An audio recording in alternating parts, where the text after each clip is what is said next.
Muy bien, bienvenidos a Quick Show. Mi nombre es Greg Mattson y soy su anfitrión. En este episodio, la segunda parte de nuestra entrevista con Jonathan Neville.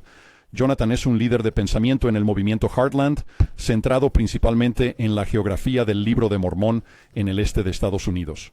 Pero hay un segundo punto álgido que tiene este movimiento, que es la traducción del Libro de Mormón. ¿Cómo sucedió esto? Para Jonathan y muchos otros, toda la traducción del Libro de Mormón se hizo con el Urim y Tumim. La mayoría de la academia ahora ha pasado a decir que la mayor parte se hizo con una piedra vidente. Y así, entre la piedra vidente y el Urim y Tumim, es más la gran narrativa en este momento. Jonathan entra en algunos detalles sobre esto, sobre por qué cree que solo se hace a través del Urim y Tumim, sobre la base de ciertos relatos. Antes de entrar en esto, este episodio es traído a usted por el Evangelio en el Nilo Tour. Se trata de un viaje que Bruce Porter y yo estamos haciendo a finales de septiembre. Para que estamos cubriendo las pirámides de Egipto, la Esfinge, vamos a bajar a Tebas/Luxor, que es donde el papiro del libro de Abraham viene, Edfu y los templos allí, el Valle de los Reyes y los templos, Nag Hammadi y el gran alijo de escritos del período del Nuevo Testamento. Así que todo esto se basa en templos antiguos y contemporáneos, y en unirlos. Es una experiencia de templo. No se puede aprender más sobre el templo fuera de él que bajando por el Nilo y visitando algunos de estos lugares. Es la oportunidad de tu vida, el viaje de tu vida. Y nos encantaría verte allí. Puedes entrar en quickmedia.com, cuxmedia.com, subir en la parte superior de navegación a viajes y eventos, y luego bajar hasta Evangelio en el Nilo para obtener más información. Se está llenando rápido, tenemos alrededor de la mitad de ese crucero ya lleno. De acuerdo, en nuestro programa. Todo...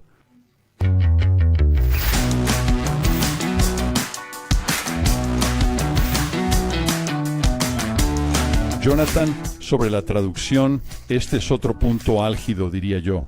Quiero decir, tienes las diferencias geográficas, las teorías que compiten aquí, Mesoamérica y la hipótesis de Heartland. Pero además hay otro punto álgido y es cómo fue traducido el Libro de Mormón. Y esto parece ser otra refutación fuera de nuevo lo llamaré la corriente académica principal, sobre el origen o historicidad de cómo el Libro de Mormón llegó a ser. Y se reduce a, ya ha habido un par de libros escritos sobre esto ahora, se reduce a, ¿usó José Smith el Urim y Tumim? ¿O usó una piedra vidente para traducir el Libro de Mormón? Ahora, la narrativa de hoy es que es una piedra vidente. Es cierto, lo sé. Y es realmente interesante, y voy a llegar a esto en un minuto, cuando llegas a los ensayos de Gospel Topics sobre esto, ellos no apoyan nada, si realmente lo lees de cerca. Pero esto es lo que tenían que decir sobre esto, en términos de... Bueno, en primer lugar tenemos que traer esto. Antes de hacer esta cita tenemos que hablar de por qué hay una discrepancia con esto. ¿Por qué se acepta que la mayor parte del Libro de Mormón fue traducido con una piedra vidente y no con el Urim y Tumim? ¿Cómo llegamos a ese punto y por qué originalmente se pensó que fueron el Urim y Tumim los que se usaron para esa traducción? Bueno, esa es una respuesta larga. No sé cómo rodemos. Bien, hagámoslo. Hagámoslo. Lo primero que dijo Joseph Smith sobre la traducción fue que cuando llegó a Harmony, copió y tradujo los caracteres. Eso está en la historia de Joseph Smith, creo que es el versículo 62, y así él recibe las planchas, las lleva a Harmony, Pensilvania, donde finalmente tiene algo de tiempo para mirarlas y revisarlas. Y él dice, he copiado los caracteres y los traduje con el Urim y Tumim. Así que ahí mismo ves que está aprendiendo el idioma y no estaba leyéndolo de una piedra, estaba copiando los caracteres. Eso nos dice que estaba aprendiendo los caracteres, ¿verdad? Entonces lo siguiente que oímos al respecto es, realmente no hay mucho de un registro al respecto, aparte de que estaba traduciendo con Oliver Cowdery porque todos los relatos de Martin Harris vinieron después, cronológicamente. Contemporáneamente no oímos mucho acerca de la traducción, cómo se hizo. Hasta donde yo sé, el primer relato publicado de la traducción creo que fue en septiembre de 1829, justo después de que la traducción fue terminada. Y hay un periódico de Palmira y otro de Rochester, y ambos dijeron que Joseph puso gafas en un sombrero. Y se podía saber inmediatamente que eso es una imposibilidad, porque José había recibido la orden de no mostrar el Urim y Tumim a nadie.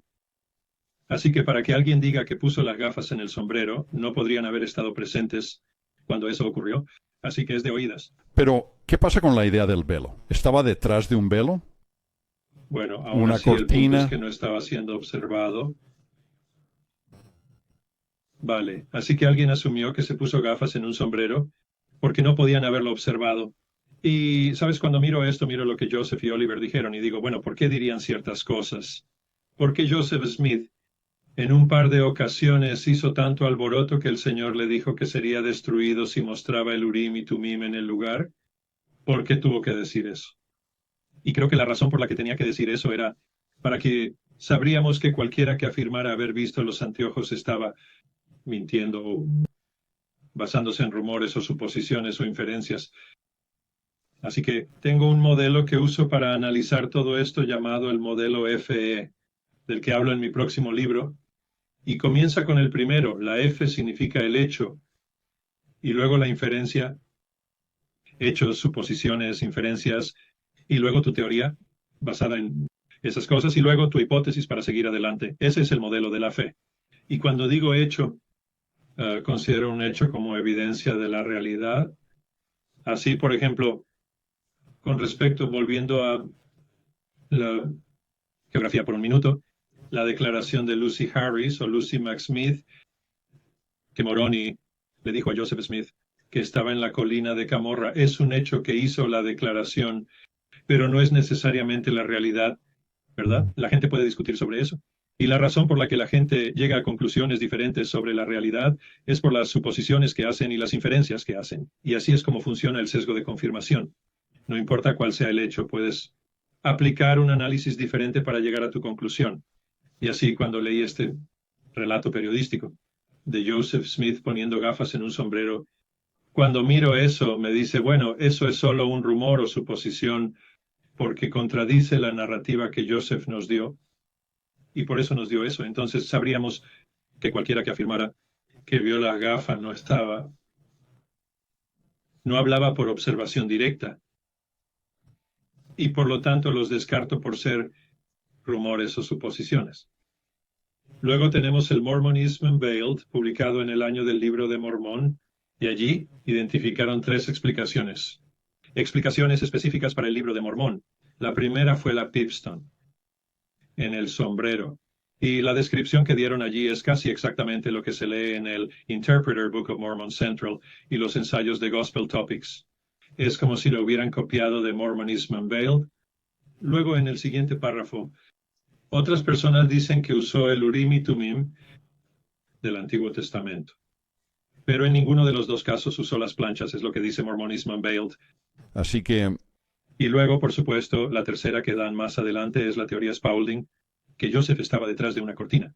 Tenía un manuscrito y solo estaba leyendo del manuscrito. Así que esas son las tres explicaciones que dio Mormonism Unveiled. En respuesta a eso, Albert Cowdery escribió estas 8 cartas, y en la primera dijo, y este es el pasaje que está en la Perla de Gran Precio como una nota a la historia de Joseph Smith. Dijo, Joseph Smith tradujo el registro por medio del Urim y Tumim, o como los nefitas habrían dicho los intérpretes. Así que justo ahí refutó lo de la piedra pío y refutó la idea de que no usó las planchas. Su primera respuesta fue esa. Más tarde, Joseph Smith, en el Diario del Anciano, creo que era el año del Anciano, no recuerdo la fecha exacta, pero hizo una especie de preguntas y respuestas y dijo, ¿de dónde vino el Libro de Mormón? Y él dijo, bueno, Moroni, un ser resucitado, esencialmente me dio las planchas y el Urim y Tumim por medio de los cuales lo traduje. Y luego en la carta de Wentworth dijo lo mismo, especificó que lo tradujo por medio del Urim y Tumim que venían con las planchas. Por lo tanto, él excluyó totalmente cualquier posibilidad de la Pipstone. Tanto él como Oliver lo hicieron. Entonces la pregunta es, bueno, ¿de dónde vino el Pipstone, verdad? Hubo rumores sobre, obviamente en el mormonismo revelado, así como en esos primeros artículos en el año del anciano, cuando decían que ponían Pipstone en un sombrero, tal vez habían oído que era una piedra en un sombrero y el reportero pensó que era una mota. Imposible determinar lo que tenía en mente. Pero esta idea de poner algo en un sombrero y leerlo se originó allí mismo en el año del anciano, ¿verdad? Se trae aquí, justo aquí, se trae algo. Bueno, esto es lo que se llama la hipótesis de la demostración. Sí. No, explícalo un poco. Bueno, explica eso solo un poco. Vale, bueno, déjame, antes de entrar en eso, porque preguntaste dónde surgió lo de Pipstone, basado en la teoría del mormonismo revelado, la Pipstone en el sombrero. Y lo que Joseph y Oliver cuando lo refutaron no fueron directos y dijeron no usamos una Pipstone, solo dijeron usamos la que venía con las planchas, ¿de acuerdo? Así que como que tienes que tomarlo un poco. Y también desacreditaron completamente al mormonismo revelado. En esto Están hay relatos de equivocados. segunda mano, es lo que están viendo en la academia entonces, que dice que se utilizó una Pipstone, pero usted está diciendo, de nuevo, volviendo a Oliver Cowdery y Joseph Smith. Sus palabras son, fue traducido por, bueno, ellos usaron el poder de Dios o el Urim y Tumim. Bueno, ellos dijeron que el don y el poder de Dios con el Urim y Tumim que venían con las planchas. Entonces, y este es un punto clave que los académicos usan. Incluso en los temas del Evangelio, digo, ni siquiera citan a José Smith y Oliver Cowdery, citan a todos los demás y dicen, Joseph dijo que fue por el don y el poder de Dios. Y truncan toda la cita para omitir la parte sobre el Urim y Tumim. Es increíble cuando lo miras. Y es lo mismo, lo hicieron en el libro de los santos, lo mismo, exactamente lo mismo. Por lo tanto, la única manera de averiguar lo que Joseph y Oliver realmente dijeron es, tienes que buscar en la nota al pie, buscar la referencia y luego leer la declaración completa. Pero el ensayo de los temas del Evangelio, el libro de los santos, los académicos, ya sabes, Stone Rowling y todo eso, nunca citan lo que José y Oliver realmente dijeron en su totalidad y en contexto. Interesante. Porque cuando lees eso, obviamente refuta la piedra en el sombrero. Así que en su lugar se basan en lo que Martin Harris supuestamente dijo, aunque por lo general dijo que usó el Urim y Tumim, pero en realidad hay un montón de detalles de esto. Está en un nuevo libro que sale esta semana de mí y un coautor, Jim Lucas. Vamos a través de todas estas declaraciones de Martin Harris, Lucy, Emil Smith. Se llama Por medio del Urim y Tumim. Y el subtítulo es Restaurando la traducción a la restauración, porque creemos que fue traducido. Ya sabes, quiero decir. Ahora, ese es un punto interesante. Voy a llegar a eso en un minuto. Permítanme insertar una cita aquí. Sé que te estoy interrumpiendo un poco aquí, pero esto es de los ensayos del Evangelio. LDS.org o churchofjesuschrist.org dice, los santos de los últimos días entendieron más tarde, y permítanme retroceder. Estos dos instrumentos, dice, los intérpretes y la piedra vidente eran aparentemente intercambiables y funcionaban de manera muy parecida, de tal manera que en el transcurso del tiempo, José Smith y sus asociados a menudo usaban el término Urim y Tumim para referirse a la piedra única, así como a los intérpretes. ¿Hay algo de Joseph Smith específicamente o de Oliver Cowdery donde usen la piedra vidente que él tenía y la llamen intérprete? No, eso es todo. Y he analizado ese ensayo de temas del Evangelio con mucho detalle en algunos de mis blogs y libros, porque es totalmente engañosa la forma en que escriben eso. Y lo que pasó es que más tarde Joseph lo hizo, y tenemos las revelaciones en Doctrina y Convenios que se refieren a que todos tienen una piedra y son un Urim y Tumim y todo eso. La tierra es un Urim y Tumim. Entonces las palabras se usaban indistintamente. Pero creo que eso se debe en parte a cómo Jonathan Edwards hablaba del Urim y Tumim, si quieres entrar en eso. Pero declaraciones de Joseph y Oliver fueron inequívocas, que él usó el Urim y Tumim que vinieron con las planchas. No lo usó de alguna piedra que encontró en un pozo. Y Orson Pratt hizo esta declaración de que el Urim y Tumim fueron creados por Dios, no era un objeto natural, y así. no es una piedra que tenemos en el archivo en algún lugar de Salt Lake, es simplemente un objeto natural. La razón por la que No, esto es así adelante. importante, algunas personas dicen, bueno, ¿qué diferencia hay si era una piedra? Esa es mi Sí, siguiente esa era mi... pregunta. Esa es la siguiente pregunta lógica. Bueno, se reduce a dos cosas. Una es la credibilidad de José y Oliver, porque ellos dijeron que era la piedra para el Urim y Tumim que vino con las planchas. Y cuando Moroni vino, dijo, esto fue preparado por Dios para la traducción en el libro de Mormón. En Éter dice, aquí están las dos piedras que Dios preparó para la traducción. Así que toda esa narrativa es superflua. Si todo lo que necesitaba era una piedra, la encontró en un pozo. Esa es la pregunta natural, es al igual que ¿por qué es el Urim y Tumim siendo si podría haber usado la piedra vidente? Sí. ¿Qué sentido tiene? Quiero decir, hay una descripción de la misma.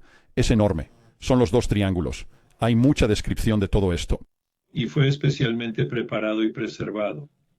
Y se adjunta con las placas abreviadas todo el asunto. Y esa narrativa como que se desintegra cuando dices que él no usó las planchas, sino usó el Urim y Tumim. De hecho, estuve en una semana de educación hace unos años en ese teatro, en el Teatro Varsity lo llamaban, y teníamos un tipo. No quiero decir su nombre, pero era un experto en historia de la iglesia, digamos, y estaba hablando de cómo Joseph Smith usó la piedra en el sombrero. Y dijo, en un momento Joseph Smith dijo que la portada provenía de la última hoja de las planchas. Pero no sabemos cómo supo eso porque ni siquiera estaba usando las planchas. Así de ridículo es todo este asunto. ¿Qué tal si lo sabía porque estaba traduciendo las planchas como una alternativa? Sabes, ya ni siquiera consideran eso. Y así he oído la narración también que cuando José dijo que estaba copiando los caracteres y traduciéndolos, es cuando estaba tratando de hacerlo por su cuenta, pero luego se dio cuenta de que no podía hacerlo, por lo que utilizó la piedra vidente en su lugar, lo cual, ya sabes, ves cosas como esa y piensas, ¿cómo llegas a esa conclusión? Así que vuelves al mismo punto de por qué la geografía importa. Sí, Es lo mismo que estás diciendo aquí para lo que importa la comprensión de la traducción del libro de Mormón. Y eso es porque necesitamos creer lo que Joseph Smith dijo. ¿Crees es que que la la gente hace esa conexión? Quiero decir, es ¿es así, eso? algunos lo hacen. Para mí, Quiero decir, es para una mí es una conexión tan conexión tan obvia. obvia, La única forma en que se pierde La es única con forma la en que se pierde es sofistería con de la estos sofistería de estudiosos que estos tratan de eruditos que tratan de oscurecerlo, oscurecerla, pacificando oscurecer todo la el paz mantiene asunto. todo el asunto. Pero es una Pero es una delineación clara tan clara entre lo que delineación entre Joseph y lo que Oliver Joseph y dijeron Oliver y dijeron lo que versus están lo que ellos tratando de tratan de decir. decir. Ahora Ahora, para volver a volviendo su a tu punto acerca punto de la sobre la manifestación, entonces, demostración. así es Así como es todo como esto todo esto surgió resultó para para mí. mí. Al Al principio principio escribí un escribí libro un libro llamado lámado Acerca de los sobre dos los juegos dos de yuegos de platos. planchas, Lo que lo que pasó con pasó los con las platos de planchas oro. doradas. No sé si estás No sé si estás familiarizado con eso, familiarizado donde con eso digo que estoy que diciendo. Bien, lo resumiré muy rápidamente. Cuando José sacó las planchas de la caja de piedra que Moroni preparó, esas eran las planchas abreviadas, el registro abreviado, más lo que Moroni añadió. Y la portada dice allí el resumen de Nefi, el resumen del registro de los jareditas. Y luego Moroni lo selló, lo que significa que Moroni añadió su propio comentario al final, ¿verdad? y un sello real. Sí, así que eso era lo que había allí. José llevó esas planchas a Harmony, tradujo la primera parte, que es un libro de ley, que dijo, por cierto, la primera parte la tomó del libro de Lehi, así que no fue de una piedra, la tomó de las planchas. Entonces se perdieron. Oliver Cowdery bajó, tradujeron el resto hasta la portada. Y luego dijeron, bueno, se preguntaban entre ellos, ¿no? ¿Deberíamos regresar y volver a traducir el libro de Lehi? Y fue entonces cuando el Señor les dijo en D&C 10, no, vuelvan atrás y retraduzcan eso. En vez de eso, tienen que traducir las planchas de Nefi. Pero la clave es que él no tenía las planchas de Nefi en ese momento. Todo lo que tenía eran las planchas abreviadas. Así que, cuando antes de dejar Harmony, le dio esas planchas a un mensajero, y porque Lucy, su madre, escribió sobre esto. Déjame terminarlo, luego puedes hacer Sí, preguntas. no, yo solo hay algo desencadenante en mi mente aquí, pero sigue. Bueno, y lo que podría dispararse en tu mente es D&C 9, porque el Señor le dijo a Oliver Cowdery, que cuando trató de traducir y no pudo, dijo, continúa con esta palabra, y entonces tengo registros adicionales para que ayudes a Joseph a traducir. Sí, La siguiente muy sección próxima. de Doctrina Sección y de Doctrina y Convenios Pactos de de NC10 NC10 dice va cuáles con eran esos esos registros registros adicionales, y adicionales esas eran para las el planchas lugar de de Nefi. Nefi. Y José así dio estos José dio registros, estos las registros, planchas abreviadas al mensajero. El mensajero las mensajero lo llevó a la colina Cumora, Cumora. y en el Y en el camino es camino es donde donde David David Whitmer Whitmer lo pasó en la carreta y le dijo, ¿quieres que te lleve? Y el tipo dice, no, voy a Y Cumorá. David Whitmer Y dijo, es David la primera Whitmer vez que dijo, escucho la palabra esta es la Cumorá, ni primera siquiera vez que sabía lo que escucho la significaba. palabra Y más tarde, Cumorá, ni siquiera Joseph le sabía lo dijo que que era uno de significaba. los tres Y más nefitas, tarde, ¿verdad? José le Y dijo, así era el uno de los tres mensajero nefitas, fue a la ¿verdad? colina Y Cumora, entonces el donde estaba el mensajero fue a la depósito, colina Cumora, donde consiguió estaba el las planchas de depósito. Nefi y las Las llevó planchas a de Nefi las llevó a Fayette, Faet. por lo que Por José eso las José las tradujo en Fayette. Faet. Y Y sabemos eso eso porque en la primera parte de primer Nefi tenemos la escritura de John y Christian Whitmer, quienes nunca estuvieron en armonía. Así que eso tuvo que ser traducido en Faet. Primer Nefi, a través de las Primer Nefi palabras de lanzó la Mormón, palabra a fue Mormón. traducido Fayette. Se tradujo Así Faet. que esas Así fueron las las planchas de Nefi que el Señor le dijo a José que tendría que traducir en DNC10. Así que de esa manera había dos juegos de planchas completamente diferentes. Y eso es. Ahora, ¿dónde está Martin Harris? Lleva los personajes a Anton aquí, lo hace mientras describe. Bueno, no fue antes de que escribiera. Bajó a ver a José. Y Joseph había copiado estos caracteres y los había traducido. Martin Harris aparentemente llevó ese documento con él, primero a ver a Luther Bradish en Albany y luego a Nueva York. Bueno, esto es antes de que ocurra el proceso de traducción. ¿Por qué? Pero hay tres juegos de caracteres que Martin Harris toma. Sí, bueno, no estamos seguros de lo que tomó, porque... Estoy bastante seguro de que hay tres grupos de personajes. De acuerdo. Nadie lo sabe porque hay diferentes relatos de lo que tomó. Ok. Porque tenemos el documento del personaje, ¿verdad? Sí, pero ese no es el verdadero. Ese no es el verdadero. El verdadero tenía una traducción que no tenemos, pero no era Bradish, no era Mitchell, era el otro. ¿Quién es el otro al que fue a ver el erudito? Anton. Sí. Anton dijo que eran como personajes del zodiaco y parecían un calendario maya. Así que los círculos concéntricos y... Sí, pero dijo que unos años más tarde, cuando estaba dando información a los chicos de Mormonism Unveiled, entonces, ya sabes, quiero decir, así no es como Martin Harris o Joseph Smith describió al personaje. Así que esto es una pequeña tangente allí. Así que para volver a lo que estabas diciendo. Así que había estos dos juegos diferentes de placas. Y es por eso que cuando los 8 testigos vieron las planchas y las manipularon, ninguno de ellos dijo que había alguna porción de sello, ¿cierto? Y incluso la madre de José dijo que las planchas que José mostró a los 8 testigos las obtuvo del mensajero. No dijo que las obtuvo de la caja de piedra. Y es por eso, en mi opinión, les mostró las planchas de Nefi. Y el padre de Joseph dijo que las pesó y que pesaban 30 libras. Pero las otras personas que sostuvo la placa del puente dijo que pesaban 60 libras. Así que los críticos han dicho, bueno, todo es inventado porque ni siquiera pueden ponerse de acuerdo sobre lo que pesaban las planchas y lo grandes que eran y todo eso. Bueno, es porque hay dos juegos diferentes de placas. Establecieron algo. Y es por eso que, ya sabes... ¿Y por qué importa eso? Importa porque se remonta a Cumorah, por un lado, porque eso es otra evidencia de que el depósito estaba en la colina Cumorah, como dijo Oliver. Pero importa aún más porque significa que José sí tradujo las planchas. Cuando dices repositorio, ¿quieres decir más allá de la caja de piedra? Sí, es una parte separada de la colina. Pero si José no estaba realmente traduciendo las planchas, entonces no importaba si había dos juegos diferentes. De hecho, si todo lo que estaba haciendo era leer palabras de una piedra, DNC10 no tiene sentido. Porque el Señor dijo, tienes que traducir los grabados en las planchas de Nefi. Bueno, ¿cómo lo sabría si no estaba usando las planchas? La idea de una narrativa hoy en día en la erudición sud es traducción, significa algo mucho más vago que lo que estás describiendo. Estás diciendo, y yo he adoptado esto, ¿verdad? Así que estás diciendo que la traducción es lo que significa. Sí. Estás diciendo que él está mirando los caracteres a través del Urim y Tumim, y está siendo dado a través del Urim y Tumim, que es la fuente original, ¿verdad? Y luego está dictando esto a sus varias rayas, ¿verdad? Sí, así que la pregunta que surge con eso es la idea de la JST, la traducción de Joseph Smith de la Biblia. ¿Qué traduce? No va de un idioma a otro, intenta interpolar los caracteres, está insertando cosas.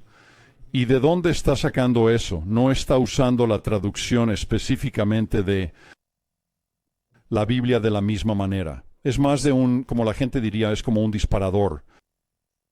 Bien, ¿cómo se originó la traducción de la Biblia? Bueno, mi entendimiento es que es de él leyendo la Biblia. No.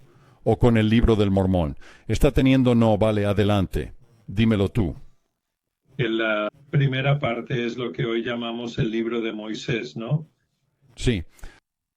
Y eso no es nada de la Biblia, no tiene nada que ver con la Biblia. Pero si lees en Ether, Moroni dijo que quien quiera que consiga estas planchas, él dice, no voy a empezar con la historia del mundo desde el principio, porque eso, registro se mantiene entre los judíos, y quien quiera que obtenga estas planchas puede tener acceso a eso, ¿cierto? Así que lo que creo que pasó, esto es solo mi opinión personal, creo que cuando José terminó la traducción de las planchas, le dio las planchas del puente al mensajero que lo llevó a Quimora. Luego obtuvo las planchas de Nefi, y él y Oliver las devolvieron al depósito en Quimora. Por eso Oliver dijo que entraron allí, y había pilas de registros por todas partes y todo eso, ¿verdad? Creo que tuvo acceso, como Moroni dijo que tendría, a esa historia temprana original de la raza humana o lo que sea. El Del repositorio. depósito. Bueno, él dijo que estaban allí. Él envió a... Moroni dijo que tendrías acceso a ellos, ¿verdad? Y entonces creo que sí tuvo acceso y creo que estaba traduciendo esa primera parte del registro que estaba en el depósito. Eso es lo que creo. Es por eso que comenzó como una traducción de la Biblia y luego más tarde envió a Oliver Cowdery en una misión.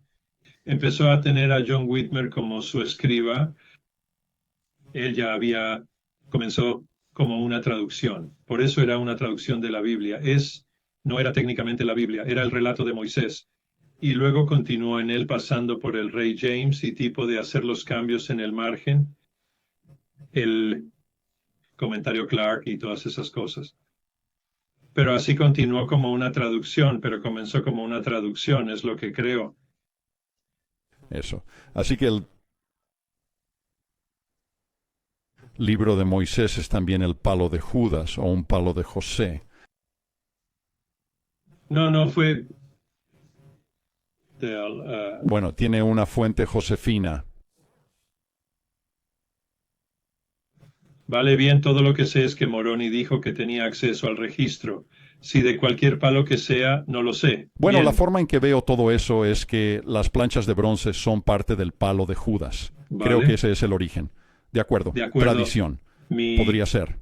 ¿Estás punto diciendo es que vino de las planchas de bronce o de cualquiera de los registros que pudo que haber? Moroni se refería a si hicieran los escritos de éter o las planchas de bronce, lo que sea, realmente no lo especificó. Pero así que creo, en otras palabras, creo que la traducción de la Biblia comenzó en realidad como una traducción usando el Urim y Tumim. Y luego cuando tuvieron que salir de Nueva York y Oliver Cowdery se fue y todo eso, no pudo continuar con eso porque tuvo que dejar los registros allí. Ahora, eso nos lleva a una pequeña anécdota interesante también sobre, bueno, ¿dónde están las placas hoy en día, no?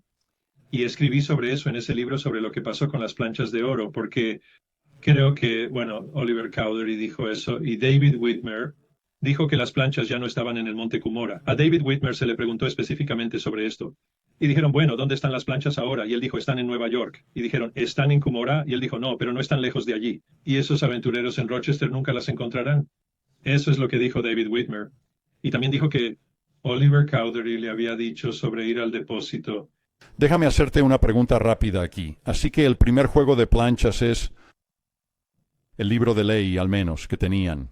Las planchas abreviadas, bien, de Mormón. Esas fueron devueltas al mensajero. Luego recibieron las planchas pequeñas. Cierto. Y los platos pequeños a los que se aferraban. Esos son los platos de los que están hablando. Los platos pequeños que no fueron devueltos al mensajero. Correcto. Bien. El mensajero llevó las placas pequeñas a Fayette. Así que Joseph las tenía allí.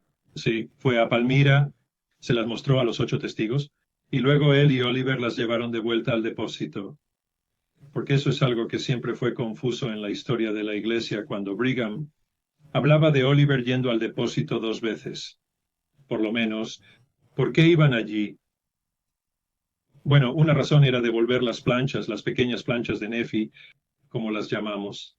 La otra, en mi opinión, era tener acceso a estos otros registros a los que Marona se refirió para que José pudiera comenzar la traducción de la Biblia. Ahora, si miras en la Perla de Gran Precio, dice que una visión dada a Joseph Smith. De acuerdo. Y sí fue una visión que él escribió, o fue una traducción, pero lo llamaron una visión. Estaban tratando de, porque no querían que la gente fuera y desenterrara los registros. Y es por eso que, en mi opinión, cuando Brigham Young habló de cuántos registros había allí, creo que él sabía que eran varias carretas porque Joseph y Oliver y los hermanos de Joseph trasladaron todos esos registros de vuelta a la colina Shem. Eso es lo que creo que pasó. Y por eso David Whitmer dijo que ya no estaban en la colina Cumorah, pero no estaban lejos de allí. Y por eso Oliver Cowdery dijo que ya no estaban en el cerro Cumorah. Y yo confundí Shem y Shiloh antes. No lo sé porque Shiloh no lo creo, porque Shem era la colina de Amaron. Vale, eso es. Así es. Así que no es no es Shiloh, es Shem. No es Shiloh. Es Shem. Bien, ¿cuál es dónde? ¿Lo ves? En algún lugar no. Lo más probable es que esté al norte del estado de Nueva York, al oeste de Cumorah, pero no muy lejos de allí, según David Whitmer. Lo que tiene sentido. No estaría tan Así lejos, que basado quiero decir. en lo que estás diciendo y lo que estás interpretando a través de la historia de la iglesia aquí, el depósito, y es probablemente más allá de los registros, ¿verdad? Quiero decir, está la espada de Labán allí, está la lijona allí, Stuart está cojo en el está bosque aquí. cualquier otra cosa que hubiera estado en ese depósito, todos los emblemas josefinos estarían allí. Están todos en algún lugar al norte del estado de Nueva York. Sí. Bueno, ya sabes, esto es otra cosa divertida, porque antes de que derribaran el centro de visitantes en Salt Lake, tenían un diorama de esto. Mostraron los 2 diferentes Hill Cumorahs. No sé si lo has visto, si lo recuerdas. Tenían 2 Cumorahs en el centro de visitantes y tomé fotos de ellos mostrando lo ridículo que era todo. Tenían a un mormón en América Central puenteando sus registros. Tenían a Moroni en el norte, en Nueva York, y con él tenía la espada de Labán y la liaona y las planchas. Y está poniendo todo esto en esta caja de piedra. Es solo que Oliver y Joseph olvidaron mencionar cuando Joseph abrió la piedra, se olvidó de mencionar que había una espada y una liajona. Es tan ridículo, pero eso es lo que estaban mostrando porque tenían que hacerlo, porque en Déanse 17 el Señor dijo que tendrían una vista de la espada de Labán y las planchas de bronce y la liaona. Bueno, ¿cómo podría suceder eso a menos que estuvieran en la caja de piedra? Porque de lo contrario tendrían que estar abajo en México, en la verdadera colina Cumorah. Considerando que cuando estás en el verdadero Hill Cumorah, no están en Nueva York todo el tiempo, como Oliver Cowdery explicó, ahí es donde la espada de Labán y Liajona y todas esas otras cosas eran también. Por lo tanto, era bastante fácil para los testigos ver todas esas cosas. Estaba allí mismo presente, pero no estaba en la caja de piedra. Entonces, ¿qué tiene que decir la academia sobre la piedra vidente en refutación a lo que usted está diciendo? ¿Qué es lo que dicen? Bueno, se basan en David Whitmer y Emma, el último testimonio de Emma. Se basan en una oscura declaración de Martin Harris, y luego creo que fue la esposa de Oliver Cowdery quien hizo una declaración en ese sentido que lo corrobora. Y así, eso es en lo que se basan principalmente David Whitmer. Quiero decir, básicamente se basan en el mormonismo revelado. Las 2 fuentes principales son Mormonism Unveiled, que citan casi textualmente, y el último mensaje de David Whitmer a los creyentes en Cristo. Esas son las 2 principales que citan. Y ya sabemos lo que Joseph pensaba del mormonismo revelado. Lo denunció como un montón de mentiras, y sin embargo eso es lo que están usando. Y luego David Whitmer, quiero decir, este es otro ejemplo. No debería reír porque es un asunto serio, pero la forma en que lo abordan es tan ridícula que me vuelve loco, porque dirán, Como ok, estaba tienes diciendo, toda esta ok, larga diatriba de David Whitmer sobre cómo terrible era Joseph Smith y el profeta caído y todo eso, pero al principio habla de la piedra en el sombrero, así que esa parte es verdad, pero el resto es falso. ¿Sabes? Quiero decir, sí, puedes jugar ese juego, pero no tiene ningún sentido. Y luego la otra cosa, bueno, déjame retroceder. Preguntaste sobre la teoría de la demostración. Permíteme explicarlo rápidamente. Entonces, confrontado con esta discrepancia entre lo que Joseph y Oliver dijeron y lo que todos los demás dijeron, hay un par de soluciones que se han propuesto. Una es la idea de que cuando José y Oliver dijeron Urim y Tumim se referían a el que vino con las planchas, así como la piedra vidente. Y eso simplemente no es histórico. Es decir, el mormonismo no hizo esa distinción tan clara entre la piedra vidente y el Urim y Tumim. Eran dos ideas separadas. Y eso fue antes de que cualquier cosa de Nauvoo surgiera. Estamos mezclando los términos, así que para mí eso es solo una resolución imaginaria que no funciona. Otra resolución es decir que todos los que hablaron de la piedra miradora eran unos mentirosos. Y eso es lo que los Stoddard han hecho en su libro. Anna Stoddard y James Stoddard dijeron, bueno, todos son mentirosos. Joseph nunca usó la piedra vidente para traducir el libro de Mormón. Y yo, está bien, esa es una alternativa. Quiero decir, para mí eso no es tan creíble porque creo, en parte debido a la primera cuenta fue que puso gafas en un sombrero que tenía que venir de alguna parte, así que la gente estaba hablando de ello justo después de la traducción fue terminado. ujú, Y también solo basado en mi experiencia como abogado, ya sabes, haciendo juicios y esas cosas, la gente generalmente tendrá una pizca de verdad en su testimonio, incluso cuando mienten descaradamente, se basa en algo. Así que no creo que esta idea de una piedra en un sombrero surgió de la nada, o fuera un implante satánico o algo así. Creo que la gente realmente vio a Joseph poner una piedra en un sombrero y dictar palabras. Ahora, la pregunta es, ¿qué estaba haciendo? ¿Estaba traduciendo el libro de Mormón? Bueno, si lo estaba haciendo, ni una sola de esas personas, Emma, David Whitmer, ninguno de ellos dijo lo que Joseph realmente dictó en esas ocasiones. Ellos no dijeron, sí, yo estaba allí, y él dictó lo que ahora es primer Nefi, capítulo 2. Ninguno de ellos dijo eso. Todo lo que dijeron fue que estaba traduciendo el libro de Mormón. Así que, para mí, eso es una indicación bastante fuerte de que lo que sea que vieron, tuvieron que hacer una inferencia o una suposición de que era una traducción.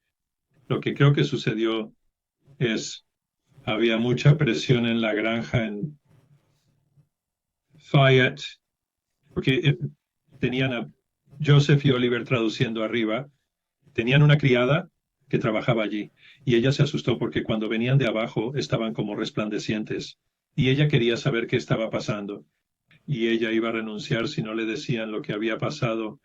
Toda la familia estaba bajo el estrés extra de cuidarlo, Joseph y Oliver, y todos se morían de curiosidad. Y creo que Joseph decidió un día mostrarles cómo estaba sucediendo, pero no podía mostrarles porque no podía mostrar las placas del brazo de Tomás. Así que dijo, es así. Y puso una piedra allí. Y digamos lo que pienso personalmente, es que cito a Isaías de memoria. He explicado todas las razones en uno de mis libros. Y luego dijeron, oh, él está traduciendo el libro de Mormón. Pero en realidad no estaba traduciendo el libro de Mormón. Estaba citando a Isaías, esos capítulos de Isaías. Y así, eso los llevó a asumir que estaba una traducción. Todos recordaban eso y hablaban de eso como la forma en que lo hizo, a pesar de que en realidad lo estaba traduciendo arriba. De hecho, incluso John Whitmer, que era uno de los escribas, dijo que usó las planchas y el pectoral cuando estaba haciendo la traducción, lo cual yo nunca. Me encontré con eso, no recuerdo haber leído eso en ningún otro lugar, pero él dijo eso. Y este tipo llamado Gurley era un RLDS tipo historiador. Fue por ahí entrevistando a todos los que pudo y su conclusión fue que Joseph usó la piedra y creo que la frase que usó para satisfacer la horrible curiosidad de sus seguidores. Pero nunca le mostró el lugar a nadie excepto a Oliver Cowdery, posiblemente. Lo que tiene sentido porque Oliver trató de traducir ujú. Así que cuando vi a Gurley diciendo que usó la piedra para satisfacer la curiosidad de sus seguidores, la horrible curiosidad de sus seguidores, para mí esa era la explicación allí mismo. Él hizo una demostración, satisfacer su curiosidad, por lo que lo dejan en paz para que pudiera hacer la traducción. Incluso David Whitmer dijo que trabajaron desde la mañana hasta la puesta del sol, que en Nueva York es como 14 horas al día, y dijo que no estaba presente en la mayor parte de ella, pero que más o menos sabía cómo sucedía. Y la única incidencia específica que ofrecido fue, pusieron la mesa abajo. Si has estado en la casa de Whitmer, sabes que hay una gran área abierta abajo. Pusieron la mesa, todos estaban sentados alrededor de ella. Joseph puso la piedra en el sombrero y dictaba palabras. Así que para mí eso parece una demostración. Quiero decir, ¿por qué querría a todo el mundo alrededor cuando en realidad estaba haciendo la traducción? No tiene sentido. Mm. Así que se me ocurrió esta hipótesis demostración. Por supuesto, mis críticos que interpretan todo ahora, estoy diciendo que Joseph Smith engañó a todos y engañó a todos, cuando estoy diciendo que no, es todo lo contrario. Él estaba satisfaciendo su curiosidad. Si ellos querían inferir que esa era la traducción, él refutó eso explicando, no, yo traduje con el Urim me vine con las placas, no con una piedra que encontré en alguna parte. Y luego la otra pequeña pieza de evidencia que usan es, él dijo que cuando terminó con la traducción le dio la piedra a Oliver. Emma había hecho una pequeña bolsa para ella que estaba en exhibición y él se la dio a Oliver y dijo, ya no la necesito. Y los historiadores dicen, bueno, eso es porque había terminado con la traducción. Y yo digo, no, él no lo necesitaba más porque no necesitaba usarlo como demostración. Sí. Entonces la hipótesis de la demostración es básicamente, permite, sí, lo hizo. La gente lo vio con un sombrero. Hay algo de verdad ahí, pero no es la instrumentalidad de la traducción. Sí, exactamente. Y la razón por la que esto es importante, además de la credibilidad de Joseph y Oliver vis-a-vis los otros, es que la narrativa de tener planchas compiladas, en primer lugar, registrada por 1000 años y en segundo lugar, abreviada y luego ocultada en lo que Orson Pratt dijo que era un departamento separado de la colina donde estaba el depósito. Todo eso, y luego la urimetima siendo especialmente preparada, transmitida por generaciones y así sucesivamente, toda esa narrativa se evapora si todo lo que hizo fue leerlo de la piedra y entonces se convierte en algo oculto, donde podrías discutir, bueno, ¿quién puso las palabras en la piedra, verdad? Te metes en todas las cuestiones de cómo Royal Skousen insiste en que fue un control estricto, ¿cierto? Y que José solo leyó las palabras que estaban allí. Bueno, eso no explica por qué se justificaba que José hiciera todos los cambios después. Pero si era un traductor, por supuesto, cuando aprendió mejor gramática, pudo arreglar la gramática que tradujo. Ahí están todos los pasajes. Dice, o en otras palabras, para mí eso es evidencia de una traducción, no de que Mormón cometiera un error cuando escribía. Y esa misma frase, en otras palabras, aparece a lo largo de Doctrina y Convenios. Es una de las frases no bíblicas del libro de Mormón sobre las que he escrito. Así que para mí todo eso es evidencia de traducción. Y luego las estructuras paralelas, hebraicas y así sucesivamente, que serían preservadas en la traducción, porque estaban en el original y Joseph las traducía sobre la marcha. Así que están ahí. Algunas de ellas son imperfectas debido a la traducción, pero la estructura sigue ahí. Lo que para mí va en la línea de por qué los capítulos de Isaías están escritos como están. Estás explicando exactamente en mi mente por qué los capítulos de Isaías son Sí. similares a lo que encontramos en la versión King James. Hay una razón por la que esa estructura tiene que permanecer en su lugar, creo. Esto es estupendo. Realmente aprecio tu tiempo, Jonathan. Vamos a tener que revisar un par de estos temas, tal vez profundizar un poco más en un par de estas cosas. Me parece interesante que a medida que he estudiado algo de esta historia, no encuentras mucho de lo que estás escribiendo, no se encuentra mucho sobre el depósito y las placas que se intercambian y todas estas cosas diferentes. Esas cosas están un poco a un lado, por lo general. Y uno se pregunta, bueno, ¿por qué? ¿Por qué esto? ¿Dónde está esa historia? ¿Y por qué no Seguro. estamos hablando de ello? Es tu problema de la espiral del silencio. Realmente lo es porque a los académicos ni siquiera les gusta que hable de estas cosas. Sienten que debo ser ignorado. Bueno, Jack Welch, incluso traje esto, por ejemplo, no sé si lo tengo aquí, pero hizo ese libro Abriendo los cielos y deliberadamente cambió la historia para omitir a ese mensajero llevando las planchas abreviadas a Kumar. Ya sabes, supuestamente es una compilación de todos los relatos auténticos. No, también lo editó. Es tan extraño que el verdadero un eje de no es solo la geografía, como usted está explicando, es también la traducción sea ignorada. Sí, lo sé. Eso es realmente extraño para mí, porque es casi como que hay mucho que ya es nebuloso. ¿Por qué estamos tratando de poner esta nube alrededor de esto aquí también? Bueno, creo que lo que sospecho, y nadie ha articulado esto, de hecho, al principio cuando me metí en esto, escribí un libro refutándolo. Nadie ha articulado el argumento, así que no he publicado el libro. Pero es la idea de la cosa de Dan Vogel sobre los orígenes indios del Libro de Mormón. Sí, sí. Y creo que Jack Welch, John Sorensen, Dan Peterson, esos tipos están tan obsesionados con Mesoamérica porque temen que la gente asuma que Joseph Smith adoptó el mito del constructor de montañas. Y eso es todo lo que hizo, que lo compuso y que se basó en la visión del mito del constructor de montañas Sí, del hebreo. porque eso era algo que estaba pasando en ese entonces. Quiero decir, ese tipo de conversación estaba sucediendo en esos días. Y tengo toda una respuesta a eso. Pero no tiene sentido entrar en la respuesta hasta que alguien haga el argumento. Pero una última cosa sobre la traducción, y esto es realmente interesante porque mi coautor y yo como que pasamos por esto en un montón de detalles en este libro, pero una de las cosas que concluimos fue que el Urim y Tumim actuaban como una especie de traductor literal, donde las palabras exactas, pero no es gramaticalmente correcto y realmente no tiene sentido en inglés, así que el traductor tiene que ir a través y convertirlo en su propio vocabulario, utilizando su propia sintaxis y así sucesivamente. Y eso tiene mucho sentido para mí. Y una analogía es con la piedra Rosetta. Si miras la traducción literal de la piedra Rosetta no tiene sentido. Así que tienes que ponerlo en un idioma europeo o lo que sea. Y es por eso que Joseph Smith fue capaz de decir que la portada es una traducción literal de la última hoja de las planchas. Y él sabía que era una traducción literal porque no la cambió de lo que el Urim y Tumim le dieron. Y si lees la portada, se lee un poco diferente al resto del libro. Ese es un tema interesante, pero lo único que dijo que era una traducción literal fue la portada. Pero él sabría que era literal porque lo leyó directamente de la piedra tal como estaba, mientras que el resto tuvo que traducirlo. Sí, tiene sentido. Tiene sentido. Es asombroso. Jonathan, de nuevo, muchas gracias. Volvamos al programa. Hablaremos de algunos puntos históricos más. Bien, genial. Es bueno estar con ustedes. Muchas gracias. Muchas gracias.